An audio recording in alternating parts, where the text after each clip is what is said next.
How to play cooperative in eFootball Mobile.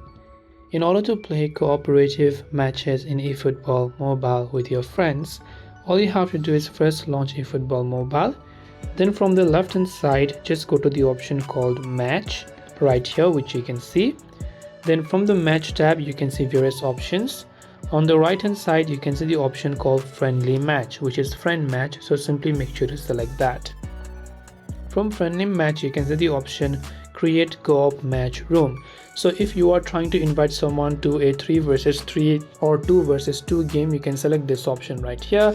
You can set a password if you want and tap on the create button, and you can simply give users this particular code. You can copy this code by tapping on this button right here, and once you have the code, you can copy the code and invite your friends in this case and hit the to match section. If somebody sent you a code, let's say you're trying to join someone's room, then you have to select this option called search match room and enter the room number yourself.